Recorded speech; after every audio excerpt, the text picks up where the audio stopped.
Involving Harvard University is now in its second day. Here to break it all down and break down this case, what it could lead to as well, legal analyst Wendy Patrick. Wendy, good morning. Good morning. A lot of folks were even asking, we still have affirmative action? Is that still? Explain what this story is all about, what this case is.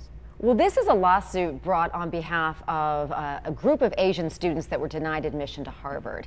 And what's at issue is not only the future of affirmative action, but how can universities take race into account in deciding who's going to be admitted.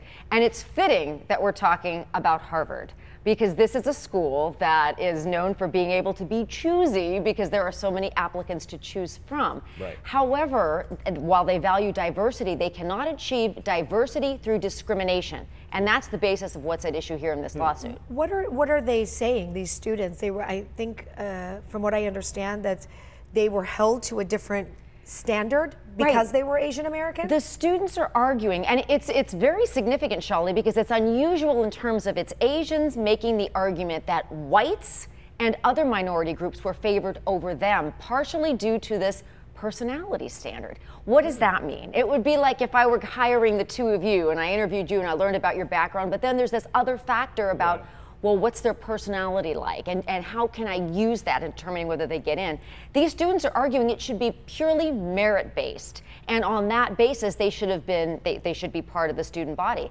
And so the judge is going to have to decide whether Harvard, who admits using race as a consideration, was using it in a fashion that unfairly discriminated against Asian Americans. Why is this case in particular so significant? Because affirmative action has been challenged in the courts many times in its 50, 60 years that it's been around. It's significant partially because of who's suing.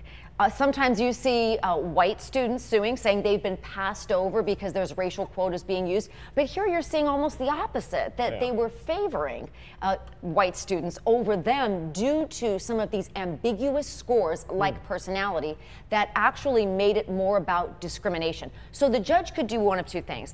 She, Obama appointee, by the way, she could issue a narrow ruling that only applies to Harvard, or she could issue a broad ruling that could apply to other schools. Either way, Raul and Shali, this is a perfect case for the Supreme Court to decide.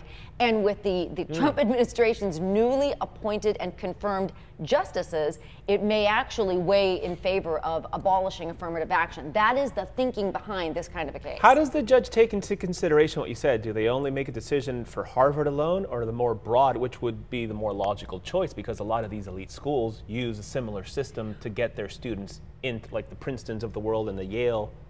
They use the same thing, so you would benefit from making a broad decision. No? But do they? And that's an issue in the case. Yeah. And so she could only make it about Harvard because this is a battle of the experts. Both the plaintiff and the defense are going to have expert witnesses come in with data analysis that either proves that Asian Americans were discriminated against by Harvard or doesn't prove that. Because in opening statements yesterday, you heard lawyers say one thing and then the other. So it's going to be both momentum and math in terms of how can they back up these claims. Before you go, what are these personality traits? Like, you have a great personality, like you smile, they think you're gonna do well? That's gonna be the question. What does that mean? Because if you look at the data, it looks like that category was used unfairly against like they Asian weighted Americans. more that That's what the plaintiffs are arguing. But Shali, your question is going to have to be answered in a court of law to that judge's satisfaction, because nobody quite knows what that answer is yet. You're supposed to have your extracurriculars and broad interests Should be and well-rounded. all important too, that's right. Okay, oh boy.